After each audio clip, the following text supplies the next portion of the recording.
shake it.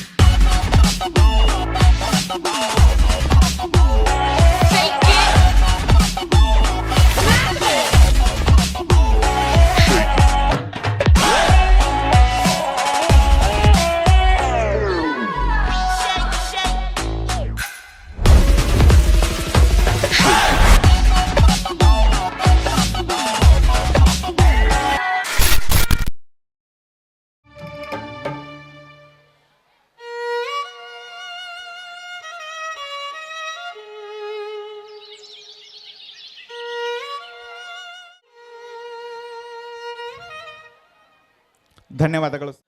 ಗುರುಬ್ರಹ್ಮ ಗುರುರ್ವಿಷ್ಣು ಗುರುರ್ದೇವೋ Maheshwara ಗುರುವೇ ಸಾಕ್ಷಾತ್ ಪ್ರಬ್ರಹ್ಮ ತಸ್ಮೈ ಶ್ರೀ ಗುರುವೇ ನಮಃ. ಈ ಯಾವ ಜ್ಞಾನ ಗಂಗೋತ್ರಿ ಆಂಗ್ಲ ಮಾಧ್ಯಮ ಶಾಲೆ ರಾಜಾಪುರ, ಈ ಒಂದು ಶಾಲೆಯ ವಾರ್ಷಿಕ ಸ್ನೇಹ ಸಮ್ಮೇಳನ ಅನ್ನುವಂಥ ಸುಂದರ ಕಾರ್ಯಕ್ರಮ. ಈ ಸುಂದರ ಕಾರ್ಯಕ್ರಮದ ವೇದಿಕೆಯನ್ನು ಹಂಚಿಕೊಂಡಿರುವಂಥ ಈ ಶಾಲೆಯ ಯಾವತ್ತು ಅಧ್ಯಕ್ಷರೇ, ಜೊತೆಗೆ ಮೂಡಲಗಿ ತಾಲೂಕಿನ ಶೈಕ್ಷಣಿಕ ಸಾರಥ್ಯವನ್ನು ವಹಿಸಿರುವಂತಹ ದಕ್ಷ ಅಧಿಕಾರಿಗಳು, ವೈಯಕ್ತಿಕವಾಗಿ ನನಗೆ ಮಾರ್ಗದರ್ಶಕರು,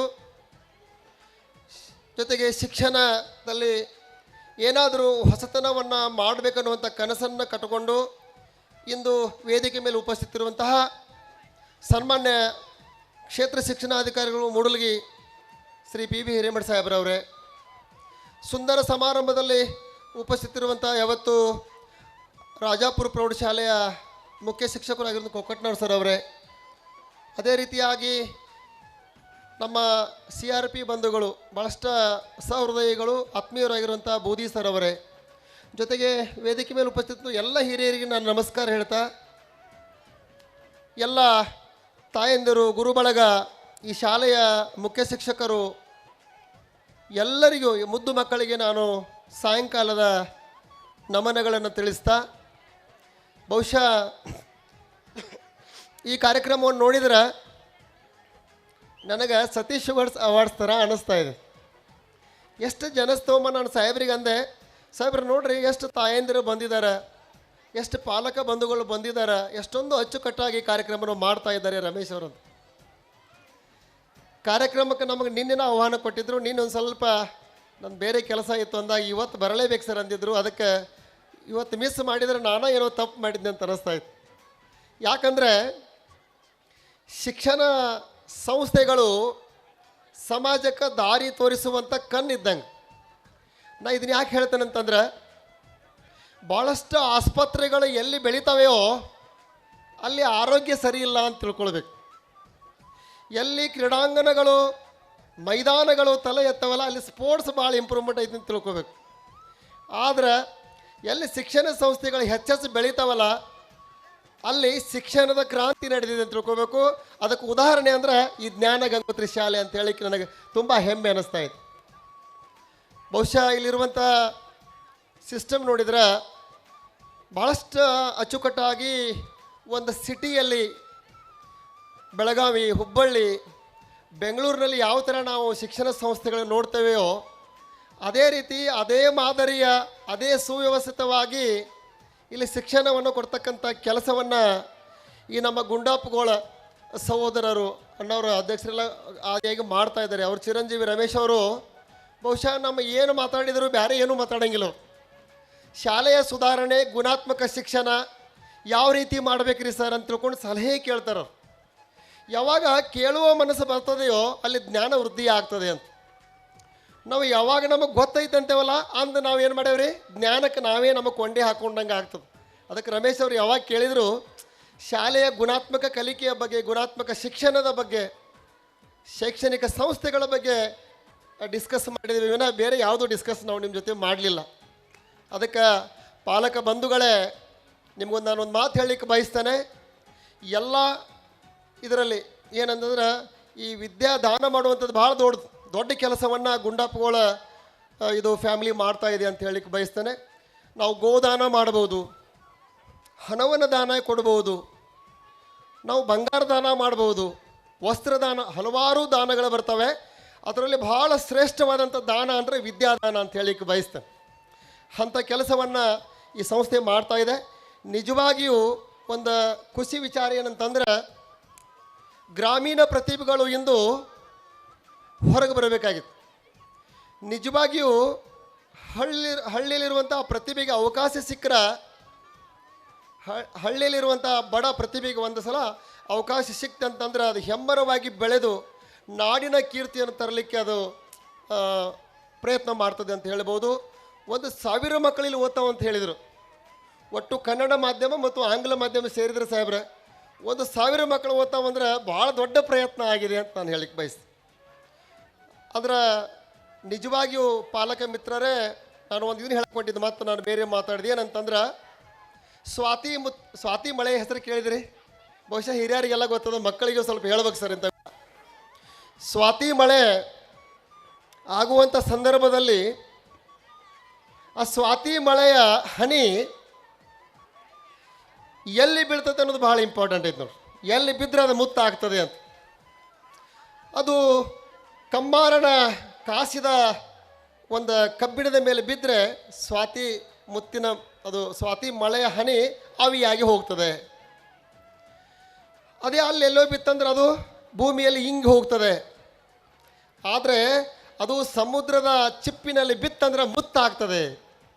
ಅದೇ ಸ್ವಾತಿ ಮಳೆಯ ಹನಿ. ಅದು ಎಲ್ಲಿ ಬೀಳ್ತದೆಯೋ ಅದರ ಪ್ರಭಾವದ ಮೇಲೆ ಅದೇನಾಗ್ತದೆ, ಮುತ್ತಾಗಿ ಪರಿವರ್ತದೆ. ಅಂದರೆ ಸಮುದ್ರದ ಕಪ್ಪೆ ಚಿಪ್ಪಿನಲ್ಲಿ ಬಿತ್ತಂದರೆ ಮುತ್ತಾಗ್ತದೆ ಅಂತ ಹೇಳಿದೆ. ಹಂಗೆ ನಮ್ಮ ಮನೆಯ ಮಗು, ನಮ್ಮ ಮನೆಯ ದೀಪ ಎಲ್ಲ ಅಕ್ಷರ ಜ್ಞಾನ ಪಡ್ಕೋಬೇಕು ಅನ್ನೋದು ಭಾಳ ಇಂಪಾರ್ಟೆಂಟ್. ನಿಮ್ಮ ಮಕ್ಕಳು ಇವತ್ತು ಜ್ಞಾನ ಗಂಗೋತ್ರಿಯಲ್ಲಿ ಕಲಿತಾರೆ ಅಂತಂದ್ರೆ ನನಗೊಂದು ಏನು ಹೇಳ್ಬೇಕು ಅನಿಸೈತೆ ಅಂದ್ರೆ, ಆ ಸ್ವಾತಿ ಮಳೆಯ ಅಂದ್ರೆ ನಿಮ್ಮದೇನೈತಲ್ಲ ಮಗು ಕರೆಕ್ಟ್ ಬಂದ ಈ ಜ್ಞಾನ ಗಂಗೋತ್ರಿ ಅನ್ನುವಂಥ ಚಿಪ್ಪದಲ್ಲಿ ಬಿದ್ದ ಅದು ಮುತ್ತಾಗಿ ಹೊರ ಹೊಮ್ತದೆ.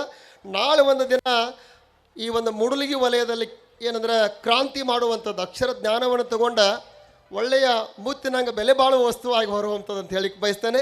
ಅಂಥ ಅವಕಾಶ ಈ ಜ್ಞಾನ ಗಂಗೋತ್ರಿ ಅನ್ನುವಂಥ ಶಿಕ್ಷಣ ಸಂಸ್ಥೆ ಇವತ್ತು ಕೊಡ್ತಾ ಇದೆ ಅಂತ ಹೇಳಿಕ್ಕೆ ಬಯಸ್ತೇನೆ. ಅಬ್ದುಲ್ ಕಲಾಂ ಅವರು ಒಂದು ಮಾತು ಹೇಳ್ತಾರೆ, ಮಕ್ಕಳ ಕಣ್ಣಲ್ಲಿ ಕನಸನ್ನು ಬಿತ್ತಿರಿ ಅಂತ. ನಾವು ಮಕ್ಕಳಲ್ಲಿ ಏನು ಬಿತ್ತಬೇಕಂದ್ರೆ ಕನಸನ್ನು ಬಿತ್ತಬೇಕು.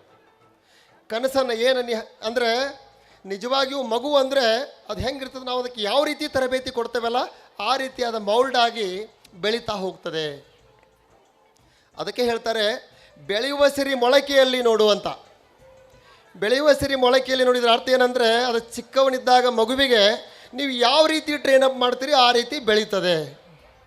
ಚಿಕ್ಕವನಿದ್ದಾಗನೇ ಅದು ಒಳ್ಳೆಯ ಒಂದು ಶಿಕ್ಷಣವನ್ನು ಕೊಟ್ಟರೆ ಅದು ಮುಂದೆ ಹೆಮ್ಮರವಾಗಿ ಬೆಳೀತದೆ. ಅಂದರೆ ಮುಂದೆ ಮಗು ಬೆಳೆದ ಮೇಲೆ ಸಮಾಜ ಮೆಚ್ಚಿ ಹೌದು ಅನ್ನುವಂಥ ರೀತಿಯಲ್ಲಿ ಅದು ತಯಾರಾಗ್ತದೆ.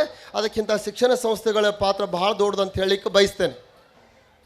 ನಿಜವಾಗಿಯೂ ಸರ್ ನನಗೊಂದು ಏನು ಅನಿಸ್ತಾ ಇದೆ ಅಂತಂದರೆ, ಸೊಲ್ಲಾಪುರಕ್ಕೆ ಹೋಗಿ ಒಂದು ಕಲ್ಲು ಒಗೆದ್ರೆ ಒಬ್ಬರು ಪೈಲ್ವಾನ್ ಮನೆ ಮೇಲೆ ಬೀಳ್ತೈತಂತ ಅಂತ ಹೇಳ್ತಾರೆ. ನಾನು ಕೇಳಿದ್ದು ಧಾರವಾಡಕ್ಕೆ ಹೋಗಿ ನೀವು ಕಲ್ಲು ಹೋಗಿದ್ರೆ ಒಬ್ಬರು ಗ್ರ್ಯಾಜುಯೇಟ್ ಮನೆ ಮೇಲೆ ಕಲ್ಲು ಬೀಳ್ತೈತೆ. ಒಂದು ಹೆಂಗೆ ಸುಮ್ಮನೆ ಕಲ್ಲು ಹೋಗಿದ್ರೆ ಗ್ರ್ಯಾಜುಯೇಟ್ ಮನೆ ಮೇಲೆ ಬೀಳ್ತದೆ. ಬಟ್ ನಮ್ಮ ಮೂಡಲಿಗೆ ವಲಯದಲ್ಲಿ ಅದರಲ್ಲೂ ಅರಬಾವಿ ಮತಕ್ಷೇತ್ರ ಏನೈತಲ್ಲ, ಒಟ್ಟು ಒಂದು ನಾವು ಕಲ್ಲು ಹೋಗೋದಂದ್ರೆ ಸಾಲಿ ಮೇಲೆ ಬೀಳ್ತದೆ. ಅಷ್ಟು ಸಾಲಿ ಆಗ್ಯಾವಂತ್ರಿ. ನಾ ಹೇಳೋ ಅರ್ಥ ಏನಂದ್ರೆ, ಮನೆಗೆ ಹೆಂಗೆ ಅಲ್ಲಿ ಪೈಲ್ವಾನ್ರದಾರ ಸೊಲ್ಲಾಪುರದಾಗ, ಅದೊಂದು ಎಕ್ಸಾಂಪಲ್ ಕೇಳಿದ್ದೆ ನಾನು. ಹಂಗೆ ಇಲ್ಲೇ ಅರಬಾವಿ ಮತಕ್ಷೇತ್ರದಲ್ಲಿ ಮಾನ್ಯ ಬಾಲಚಂದ್ರನ ಜಾರಕಿಹೊಳಿ ಸಾಹೇಬರ ಆಶೀರ್ವಾದದಿಂದ ಅವರ ಮಾರ್ಗದರ್ಶನದಲ್ಲಿ ಇವತ್ತು ಸಾಕಷ್ಟು ಶಿಕ್ಷಣ ಸಂಸ್ಥೆಗಳು ಬೆಳೀತಾ ಇದ್ದಾವೆ. ಅದರಲ್ಲಿ ಜ್ಞಾನ ಗಂಗೋತ್ರಿ ಶಿಕ್ಷಣ ಸಂಸ್ಥೆನೂ ಕೂಡ ಭಾಳ ಒಳ್ಳೆಯ ಕೆಲಸವನ್ನು ಮಾಡ್ತಾ ಇದೆ ಅಂತ ಹೇಳಿಕ್ಕೆ ಬಯಸ್ತೇನೆ. ಅದಕ್ಕೆ ನಿಜವಾದ ಆಸ್ತಿ ಏನಂತಂದ್ರೆ ಮಕ್ಕಳನ್ನು ದಯಮಾಡಿ ತಾಯಂದಿರು ಇದನ್ನು ನೆನಪಿಟ್ಕೋಬೇಕು. ಏನಂತಂದ್ರೆ ನಿಜವಾದಂತಹ ಆಸ್ತಿ ನಮ್ಮದು ಯಾವುದಂತಂದ್ರೆ ಹೊಲ ಅಲ್ಲ, ಮನಿ ಅಲ್ಲ, ಬಂಗಾರ ಅಲ್ಲ.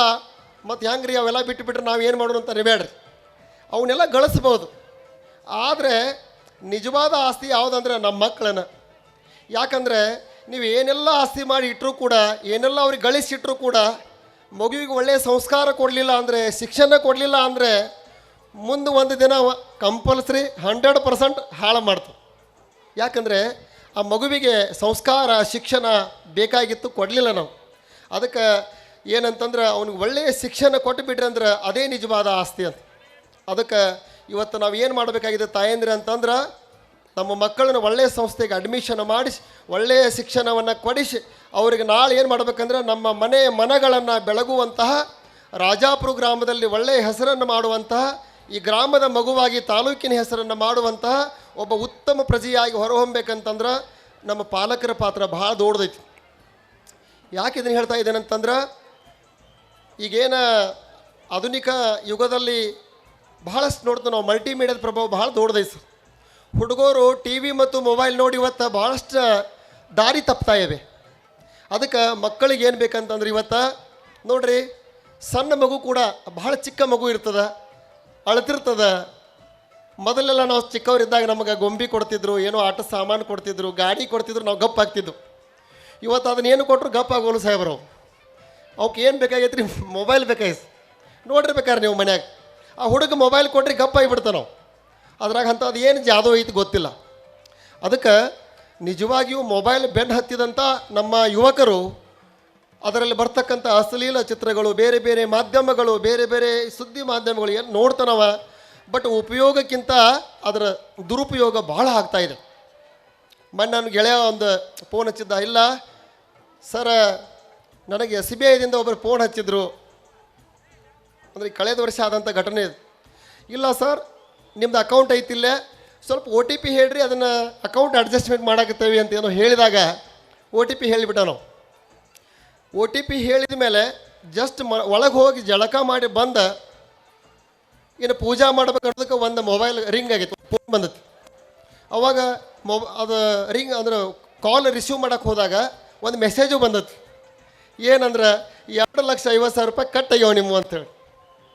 ಅವಾಗ ತಕ್ಷಣ ಅದ ಫೋನ್ಗೆ ಹೆಚ್ಚಿನ ಫೋನ್ ಸ್ವಿಚ್ ಆಫ್ ಇತ್ತು. ಹೊಳ್ಳೆ ಮತ್ತು ಅವ್ರ ಕ್ರೈಮ್ ಇವ್ರಿಗೆಲ್ಲ ಹೇಳಿ ಪೊಲೀಸರಿಗೆ ಇದನ್ನು ಮಾಡಿ ಇದನ್ನು ಮಾಡಿದ್ರು. ಅದಕ್ಕೆ ನಾ ಹೇಳೋದು ಏನಂತಂದ್ರೆ, ಮೊಬೈಲ್ಗಳು ಎಷ್ಟು ಒಳ್ಳೆಯದಾವಲ್ಲ ಅಷ್ಟು ಕೆಟ್ಟದಾವೆ. ಅದಕ್ಕೆ ಮಕ್ಕಳಿಗೆ ದಯಮಾಡಿ ಮೊಬೈಲ್ ಕೊಡಬೇಡ್ರಿ. ಇನ್ನು SSLC ಬಗ್ಗೆ ಮಕ್ಕಳ ಬಗ್ಗೆ ಮಾತನಾಡಬೇಕಂದ್ರೆ, ನಮ್ಮ ಮಾನ್ಯ ಕ್ಷೇತ್ರ ಶಿಕ್ಷಣಾಧಿಕಾರಿಗಳು ಏನು ಮಾಡ್ತಾರೆ ಅಂತಂದ್ರೆ, ಬರೀ ಹೈಸ್ಕೂಲ್ ಭಾಳ ವಿಸಿಟ್ ಮಾಡ್ತಾರೆ. ಯಾಕಂದ್ರೆ ಅವರು ಒಬ್ಬ ಪ್ರಗತಿಪರ ರೈತರವರು. ನಾ ಇದನ್ನ ಯಾಕೆ ಹೇಳಕ್ಕೆ ಬಯಸ್ತೇನೆ ಅಂತಂದ್ರೆ, ಅವರು ಏನು ಮಾಡ್ತಾರೆ ಅಂತಂದ್ರೆ ವರ್ಷ ಎಲ್ಲ ದುಡಿತಾರೆ. ದುಡ್ದ ಲಾಸ್ಟ್ ಅದು ತೆನಿ ಬಿಟ್ಟಿರ್ತದಲ್ಲ, ಗೊಂಜಾಳ ಜೋಳ ತೆನಿ ಬಿಟ್ಟಾಗ ಅದನ್ನ ಏನು ಮಾಡ್ಬೇಕ್ರಿ, ರಾಶಿ ಮಾಡಕ್ಕೆ ನಿಂತಿರ್ತಾರಲ್ಲ. ಹಂಗೆ ಈಗ ಏನು ಮಾಡ್ತಾರೆ ಅಂದರೆ SSLC ರಿಸಲ್ಟ್ ಚಲೋ ಮಾಡ್ಲಿಕ್ಕೆ ರಾಶಿ ಮಾಡಕ್ಕೆ ನಿಂತುಬಿಟ್ರು ಸಾಹೇಬ್ರು. ಇನ್ನು ಒಟ್ಟು SSLC ರಿಸಲ್ಟ್ ಚಲೋ ಮಾಡ್ಬೇಕಂತ ಅವ್ರ ಹಿಂಬಾಲೆ ನಾವೊಂದು ವಾರ 2 ವಾರ ಅಡ್ಡಾಡಿ ನೋಡ್ರಿ, ಬರೀ ಹೈಸ್ಕೂಲ್ ವಿಸಿಟ್. ಇವತ್ತು ನಲ್ಲನಟ್ಟಿ ಹೈಸ್ಕೂಲ್, ಮೊನ್ನೆ ಪಾಮಲ್ದಿನ್ನಿ, ಮೊನ್ನೆ ಮೆಳವಂಕಿ ಹೈಸ್ಕೂಲ್ಗಳಿಗೆ ಹೋದ್ರುವಂಥ ಮಕ್ಕಳ ಜೊತೆ SSLC ಮಕ್ಕಳನ್ನ ಮಾತಾಡ್ತಾನೆ ಮಲ್ಬಣ್ಣವ್ರು, ನೀವು ಕುಂಡ್ರಿ ಅಂತ ನನ್ನ ಆಫೀಸ್ದಾಗ ಕೂಡಿಸಿ ಎಲ್ಲಿ ಹೋಗ್ಕಾರಂದ್ರೆ SSLC ಮಕ್ಕಳ ಕಡೆ. ಅವಾಗ ನಾನು ಮನಸ್ಸಿನಾಗ ಅಂತೇನೆ ಸಾಹೇಬ್ರ ರಾಶಿ ಮಾಡಕ್ಕೆ ಹೋದರು. ಅಂದ್ರೆ ಆ್ಯಕ್ಚುಲಿ ಇದು ಹೆಂಗೆ ಅವಧಿ ನೋಡ್ರಿ. ನಾ ಇದನ್ನ ಯಾಕೆ ಹೇಳತ್ತೇನೆ ಅಂತಂದ್ರೆ, ಸರ್ ಎಕ್ಸಾಂಪಲ್ ಯಾಕೆ ಹೇಳ್ಕೊಡ, ತಾಯಂದಿರು ಕೂಡ ಅದೇ ಕೆಲಸ ಮಾಡಬೇಕು, ಪಾಲಕರು ಕೂಡ ಅದೇ ಕೆಲಸ ಮಾಡಬೇಕು. ಏನಂದ್ರೆ SSLC ಎಕ್ಸಾಮ್ ಭಾಳ ಹತ್ತಿರ ಇದೆ ನೋಡಿ. ಅದಕ್ಕೆ ನೀವೇನು ಮಾಡ್ಬೇಕಂದ್ರೆ, ಬೆಳಿಗ್ಗೆ ಎದ್ದ ತಕ್ಷಣ ಆ ಮಗುನ ಏನು ಮಾಡ್ಬೇಕು, ನೀವು ಎಬ್ಬಿಸ್ಬೇಕು. ನೀವು ಮೊದಲು ಎಬ್ಬಿಸ್ಬೇಕು. ಎಬ್ಬಿಸಿ ಅವನು ಪುಸ್ತಕ ಕೊಟ್ಟು ಓದಕ್ಕೆ ಹಚ್ಚಬೇಕು. ನೀವೇನು ಮಾಡ್ಬೇಕಂದ್ರೆ ಅಲ್ಲೇ ಪಕ್ಕದಲ್ಲಿ ಕೊಂಡಿರ್ಬೇಕು. ಯಾಕಂದರೆ ಮಗು ಯಾರದ್ರಿ, ನಮ್ಮದು. ಒಂದು ದಿನ ಆ ಮಗು ಹಿಂಗೆ ಬೆಳೀತದಲ್ಲ, ಒಳ್ಳೆಯ ರಿಸಲ್ಟ್ ಮಾಡಿ ಒಂದು ಒಳ್ಳೆಯ ಹುದ್ದೆಗೆ ಹೋದಂದ್ರೆ ನೀವು ಮಾಡಿದ ಶ್ರಮ ಸಾರ್ಥಕ ಆಗ್ತದೆ. ಅದಕ್ಕೆ SSLC ಎಕ್ಸಾಮ್ ಭಾಳ ಹತ್ತಿರ ಅದಾವ. ನೀವು ಕೂಡ ಏನು ಮಾಡ್ಬೇಕಂದ್ರೆ, ಇನ್ನು 3 ತಿಂಗಳೊಳಗೆ, ಇನ್ನು 2 ತಿಂಗಳದೊಳಗೆ ಒಂದು ಈ ಎಕ್ಸಾಮ್ದಲ್ಲಿ ನನ್ನ ಮಗ ಒಳ್ಳೆ ರಿಸಲ್ಟ್ ತೊಗೊಂಡಂತಂದ್ರೆ ನೀವು ಕೂಡ ಸಾಹೇಬ್ರಂಗೆ ರಾಶಿ ಮಾಡಿದಂಗೆ. ಇಡೀ ದಿವಸ ಎಲ್ಲ 10 ವರ್ಷ ಓದ್ಯಾನ, ಕೊನೆಯ ಹಂತದಲ್ಲಿ ಒಂದು SSLC ಎಕ್ಸಾಮ್ ಬರ್ತಾ ಇದೆ. SSLC ಎಕ್ಸಾಮ್ದಲ್ಲಿ ಒಳ್ಳೆ ರಿಸಲ್ಟ್ ತೊಗೋಬೇಕಂತ ಬರೀ ಮಗುವಿನ ಕನಸು ಆಗಬಾರ್ದು, ಪಾಲಕರ ಕನಸು ಆಗಬೇಕು. ಅದಕ್ಕೆ ನಿಮ್ಮ ಮಕ್ಕಳನ್ನು ಬೆಳಗ್ಗೆ ಎಬ್ಬಿಸಿ ಓದಿಸುವಂಥದ್ದು ಆಗಬೇಕು. ಆಮೇಲೆ ರಾತ್ರಿ ಮಲಗುವಾಗ ಕೂಡ ಆ ಮಗು ಏನು ಮಾಡ್ಬೇಕು, ಮಲ್ಕೊಳ್ಬಿಟ್ಟು ಓದ್ಯಪ್ಪ ಅಂತ ಹೇಳಬೇಕು. ಅದನ್ನು ಬಿಟ್ಟು ಇಲ್ಲ ಕಬ್ಬು ಹೊಂಟತಿ ಅಟ್ ಹೊಲಮಾಟ ಹೋಗಿ ಬರೋಗು, ಅಟ್ ಮೇವು ತೊಗೊಂಬರೋಗು, ಕಬ್ಬು ಹೊಂಟಪ್ಪ ನಂಗೆ ಸೌಡಿಲ್ಲ ಅಂತ ಅನ್ನಬಾರ್ದು. ತಾಯಂದಿರು ಮಕ್ಕಳಿಗೆ ಬಾಂಡೆ ತಿಕ್ಕಮ್ಮ, ನೀರು ತೊಗೊಂಬಾರಮ್ಮ ಹತ್ತಿರ ನಾನು ಬ್ಯಾಡ ಅನ್ನೋದಿಲ್ಲ. ಆದರೆ ಎಕ್ಸಾಮ್ ಭಾಳ ಹತ್ತಿರ ಇದೆ. ಅದಕ್ಕೆ ಎಲ್ಲ ಪಾಲಕರು ಪೋಷಕರು ಒಂದು ಸ್ವಲ್ಪ ಮಕ್ಕಳ ಶಿಕ್ಷಣದ ಕಡೆಗೆ ಗಮನ ಕೊಡ್ರಿ, ಅನ್ಯ ಕಾರ್ಯಕ್ಕೆ ಒಟ್ಟು ಹಚ್ಚಬೇಡ್ರಿ. ಮಹಾರಾಷ್ಟ್ರದ ಸಾಂಗ್ಲಿ ಜಿಲ್ಲೆಯಲ್ಲಿ ಮೊನ್ನೆ ನ್ಯೂಸ್ ಬಂದಿತ್ತು ಸರ್ ಅದು. ಅಲ್ಲೇ ಅಲ್ಲಿ ಏನು ಮಾಡ್ಯಾರ ಅಂತಂದ್ರೆ ಸಾಮೂಹಿಕವಾಗಿ ಟಿ ವಿಗಳನ್ನು ಬಂದ್ ಮಾಡಿದ್ದಾರೆ. 7 ಗಂಟೆದಿಂದ 10 ಗಂಟೆ ಮಟ್ಟ ಸಾಮೂಹಿಕವಾಗಿ ಎಲ್ಲ ಟಿ ವಿ ಎಲ್ಲರ ಮನ್ಯಾಗ ಬಂದ್ ಆಗಬೇಕು. ಯಾಕೆ ಮಾಡಿರ್ಬೋದು ಅಂತಂದ್ರೆ, ಯಾಕೆ ಮಾಡಿದ್ದಾರೆ ಅಂತಂದ್ರೆ, ಈ ತಾಯಂದ್ರೆ ನೀವೇನು ಟಿ ವಿ ನೋಡ್ತಿರಲ್ಲ, ಮನೆ 1 3 ಬಾಗಿಲು ನೋಡ್ರಿ, ಅವು ಅಡ್ರೆಸ್ ಭಾರಿ ಚಂದ ಅದ ಸರ್. ಮನೆ ಒಂದಂದ್ರೆ 3 ಬಾಗಿಲು ಅಂತ ಅಂಥದ್ದು ನಮ್ಮ ತಾಯಂದಿರು ನೋಡ್ತಾರೆ. ಅಂದ್ರೆ ಒಂದೇ ಮನೆ ಒಡೆದು 3 ಆಗ್ಯಾವ ಅಂಥೇಳಿ ಅಂಥ ಧಾರಾವಾಹಿ ನಾವು ನೋಡ್ತಾ ಇದ್ದೇವೆ. ಅವಾಗ ಮಕ್ಕಳು ಓದ್ತಾ ಇರ್ತಾವೆ ಅನ್ನೋಂಥ ಕಲ್ಪನೆ ನಮಗೆ ಇರಂಗಿಲ್ಲ. ದಯಮಾಡಿ ಮಹಾರಾಷ್ಟ್ರ ರಾಜ್ಯದೊಳಗೆ ಏನು ಮಾಡ್ಯಾರ ಹಂಗೆ ನಮ್ಮ ರಾಜಾಪುರದವರೆಲ್ಲ ಮಾಡ್ಬೇಕಂತ ನನ್ನ ಆಸೆ ಅದ. SSLC ಎಕ್ಸಾಮ್ ಮುಗಿಯುವವರೆಗೆ ಇವತ್ತಿನಿಂದ ಟಿ ವಿ ಬಂದ್ ಮಾಡ್ತೀರಿ? ಕೈ ಮಾಡಿರಿ ಅಕ್ಕಗಳು ನೋಡು, ಯಾರು ಬಂದ್ ಮಾಡ್ತೀರಿ? ಇಲ್ರಿ, ಒಟ್ಟು ಒಂದು 10% ಮ್ಯಾಲೆ ಮಾಡ್ಯಾರ ಸರ್ ಸಾಹೇಬ್ರೆ. ದಯಮಾಡಿ ನಾ ಹೇಳುವಂಥದ್ದು ಭಾಳ ಅರ್ಥ ಅದೆ. ಟಿ ವಿಗಳನ್ನು ಬಂದ್ ಮಾಡಿರಿ, ಹುಡುಗನ ಅಭ್ಯಾಸಕ್ಕೆ ಹಚ್ಚಿರಿ. ಅವಾಗ ಮಗು ಓದಾಕತ್ತೆ ಅಂತಂದ್ರೆ ಒಂದು ಸಲ ಒಳ್ಳೆ ರಿಸಲ್ಟ್ ಬಂತಂದ್ರೆ ಅವಾಗ ಮಗುವಿಗೆ ನಾಳೆ ಒಂದು ಒಳ್ಳೆಯ ಸ್ಕೂಲ್ದಲ್ಲಿ ಎಜುಕೇಷನ್ ಸಿಗ್ತದೆ. ಅದಕ್ಕೆ ಶಿಕ್ಷಣದ ಕ್ರಾಂತಿ ಆಗಬೇಕಂದ್ರೆ ಎಲ್ಲ ಪಾಲಕ ಬಂಧುಗಳು ತಮ್ಮ ಮಕ್ಕಳಿಗೆ ಒಳ್ಳೆಯ ಶಿಕ್ಷಣವನ್ನು ಕೊಡಿಸುವಂಥದ್ದಾಗಬೇಕು. ನಿಜವಾಗಿಯೂ ಅಂಬೇಡ್ಕರ್ ಜಿಯವರು ಹೇಳಿದ ಒಂದು ಮಾತು ನಂಗೆ ನೆನಪಾಗ್ತದೆ. ಏನಂದರೆ, ಶಿಕ್ಷಣ ಹುಲಿಯ ಹಾಲು ಅಂತ. ಶಿಕ್ಷಣ ಹುಲಿ ಹಾಲು, ಅದನ್ನು ಯಾರು ಕುಡಿತಾರಲ್ಲ ಅವ್ರು ಗರ್ಜಿಸಲೇಬೇಕು ಅಂತ ಹೇಳ್ತಾರೆ. ಯಾರು ಶಿಕ್ಷಣ ಪಡ್ಕೋತಾರಲ್ಲ ಅವ್ರ ಕಡೆ ಅಂಥ ತಾಕತ್ತು ಬರ್ತದೆ. ಅದಕ್ಕೆ ಬಹಳಷ್ಟು ಶಿಕ್ಷಣದ ಬಗ್ಗೆ ಹೇಳ್ಕೊತ ಕುಂತ್ರೆ ನೈಜ್ಞಾನೇನ ಸದೃಶ್ಯಂ ಅಂತ ಹೇಳ್ತಾರೆ. ಅದಕ್ಕೆ ನೈಜ್ಞಾನೇನ ಜ್ಞಾನ ಪಡ್ಕೊಳ್ಳಿಲ್ಲ ಅಂದರೆ ಸ್ವರ್ಗ ಪ್ರಾಪ್ತಿ ಆಗೋದಿಲ್ಲ ಅಂತ ಒಂದು ಕಡೆ ಹೇಳ್ತಾರೆ. ಅದಕ್ಕೆ ನಿಜವಾಗಿಯೂ ಶಿಕ್ಷಣ ಮಗುವಿನ ವರ್ತನಾ ಬದಲಾವಣೆಯನ್ನು ಮಾಡಿದ್ದೇ ಆದರೆ ಅದು ನಿಜವಾದ ಶಿಕ್ಷಣ ಅಂತ ಹೇಳ್ತಾರೆ. ಡಾಕ್ಟರ್ DS ಕೋಟಾರಿ ಅವರು ಒಂದು ಮಾತು ಹೇಳ್ತಾರೆ, ಭಾರತದ ಭವ್ಯ ಭವಿಷ್ಯತ್ತು ತರಗತಿಯ ಕೊಠಡಿಗಳಲ್ಲಿ ನಿರ್ಮಾಣ ಆಗ್ತದೆ ಅಂತ ಹೇಳಿದ್ರು. ಅದೆಲ್ಲಿ ಫ್ಯಾಕ್ಟ್ರಿಗಳು ಆಗೋದಿಲ್ಲ. ಶುಗರ್ ಫ್ಯಾಕ್ಟ್ರಿ ಮೊನ್ನೆಲ್ಲ ಸ್ಟ್ರೈಕ್ ಆದವಲ್ರಿ, 300 ರೂಪಾಯಿ ಹೆಚ್ಚು ಮಾಡ್ರಿ ಅಂತ ಆಯ್ತು, ಮಾಡಿದರು. ನಾ ಹೇಳೋದು ಏನಂತಂದರೆ, ಯಾವ ಫ್ಯಾಕ್ಟ್ರಿಯಲ್ಲಿಯೂ ಕೂಡ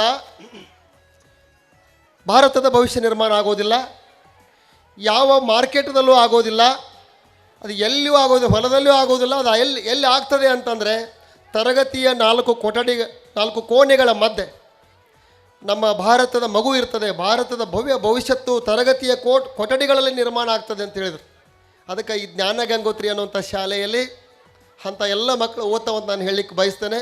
ಅಷ್ಟೇ ಅಲ್ಲ, ಭಾಳಷ್ಟು ಏನಂತಂದರೆ ಶಿಕ್ಷಣದ ಬಗ್ಗೆ ಹೇಳ್ತಾ ಹೋದರೆ ನಿಜವಾಗಿಯೂ ದೇಶ ಮುಂದುವರಿಬೇಕಂತಂದರೆ ಅಲ್ಲಿ ಶಿಕ್ಷಣದ ಒಂದು ವ್ಯವಸ್ಥೆ ಉತ್ತಮಗೊಳ್ಳಬೇಕು. ಇವತ್ತು ಇಡೀ ಜಗತ್ತಿನಲ್ಲಿ ಶಿಕ್ಷಣದ ಕ್ರಾಂತಿ ನಮ್ಮ ದೇಶದೊಳಗೆ ಆಗಿದೆ ಅಂತ ಹೇಳಿಕ್ಕೆ ಬಯಸ್ತೇನೆ. ಯಾಕಂದ್ರೆ ಸಾಫ್ಟ್ವೇರ್ ಇಂಜಿನಿಯರ್ಸನ್ನು ತೊಗೋರಿ, IT-BT ಮಂದಿ ತೊಗೊಳ್ರಿ, ಅಥವಾ ನಮ್ಮ ಡಾಕ್ಟರ್ಸ್ಗಳನ್ನು ತೊಗೋರಿ. ಭಾಳಷ್ಟು ಜನ ನಮ್ಮಲ್ಲಿ ಕಲಿತು ಎಲ್ಲಿ ಹೋಗ್ತಾರೆ? ಔಟ್ ಆಫ್ ಕಂಟ್ರಿ ಹೋಗ್ತಾರೆ.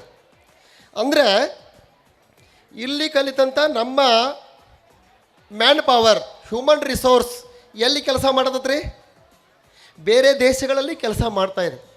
ಇದಕ್ಕೆ ಅರ್ಥಶಾಸ್ತ್ರದಲ್ಲಿ ಒಂದು ಮಾತು ಹೇಳ್ತಾರೆ, ಬ್ರೈನ್ ಡ್ರೈನ್ ಅಂತ. ನಿಜವಾಗಿಯೂ ಲಕ್ಷಗಟ್ಟಲೆ ಜನ ಬೇರೆ ದೇಶದಲ್ಲಿ ಕೆಲಸ, ಅಮೇರಿಕಾ, ರಷ್ಯಾ, ಜಪಾನ್, ಸ್ವಿಟ್ಜರ್ಲ್ಯಾಂಡ್, ಭಾಳಷ್ಟು ಕಡೆ, ಜರ್ಮನಿ. ನಮ್ಮ ಮ್ಯಾನ್ ಪವರ್ ಅಂದರೆ ನಮ್ಮಲ್ಲಿ ಕಲಿತು ಹೋದಂಥ ಡಾಕ್ಟ್ರುಗಳು, ಎಂಜಿನಿಯರ್ಗಳು ಕೆಲಸ ಮಾಡ್ತಾರೆ. ಅಲ್ಲಿ ಯಾಕೆ ಹೋಗ್ತಾರೆ ಅಂತಂದ್ರೆ ಅಲ್ಲಿರುವಂಥ ಒಂದು ಪ್ಯಾಕೇಜು, ಅಲ್ಲಿರುವಂಥ ವೇತನ ಶ್ರೇಣಿ ಜೊತೆಗೆ ಬಹಳ ಎಫಿಸಿಯೆಂಟಾಗಿ ಕೆಲಸ ಮಾಡ್ತಕ್ಕಂಥ ಹ್ಯೂಮನ್ ರಿಸೋರ್ಸ್ ಎಲ್ಲೈತಂತಂದ್ರೆ ಭಾರತದೊಳಗೆ. ನಾ ಇದು ಯಾಕೆ ಹೇಳಲಿಕ್ಕೆ ಬಯಸ್ತೇನೆ ಅಂತಂದರೆ ಆ ರೀತಿ ತಯಾರು ಮಾಡ್ತಕ್ಕಂಥ ಶಿಕ್ಷಣ ಸಂಸ್ಥೆಗಳು ನಮ್ಮಲ್ಲಿ ಅದಾವ. ಅದಕ್ಕಿಂತ ಇಡೀ ಜಗತ್ತಿನ ತುಂಬ ಮೋದಿಜಿಯವರು ಎಲ್ಲೇ ಭೇಟಿ ನೀಡಲಿ ನಮ್ಮ ಮಂದಿ ಮುಂದೆ ಫ್ರಂಟ್ ಲೈನ್ನಾಗ ನಿಂತ ಬಿಟ್ಟಿರ್ತಾರೆ. ಹೌದಿಲ್ರಿ? ಯಾಕೆ ನಿಲ್ತಾರೆ ಅಂತಂದ್ರೆ ಒಂದು ಅಭಿಮಾನ. ದೇಶದ ಪ್ರಧಾನಿಗಳು, ನಮ್ಮ ದೇಶದ ಪ್ರಧಾನಿಗಳು ಇಂಗ್ಲೆಂಡ್ಗೆ ಬಂದಾರಂದ್ರೆ ಇಂಗ್ಲೆಂಡ್ನಲ್ಲಿ ಕೆಲಸ ಮಾಡ್ತಕ್ಕಂಥ ಎಲ್ಲ ಟೆಕ್ಕಿಗಳು, ಡಾಕ್ಟರ್ಸು ಎಲ್ಲರೂ ಬಂದು ನಿಂತರಂತಂದ್ರೆ ಅಲ್ಲೇ ಒಂದು ಸಣ್ಣ ಒಂದು ತಾಲೂಕಿನ ಮಂದಿ ಕೂಡಿದಂಗೆ ಕೂಡಿರ್ತದೆ, ಭಾಳ ದೊಡ್ಡ ಜನಸ್ತೋಮ ಕೂಡಿರ್ತದೆ. ಇದನ್ನು ಯಾಕೆ ಹೇಳಲಿಕ್ಕೆ ಬಯಸ್ತಾರೆ ಅಂತಂದರೆ ನೀವು ಯಾವ ದೇಶಕ್ಕೆ ಹೋದರೂ ಕೂಡ ಭಾರತದ ಪ್ರಜೆಗಳು ಭಾರತದ ಜನ ಸಿಗ್ತಾರೆ ನಿಮಗೆ.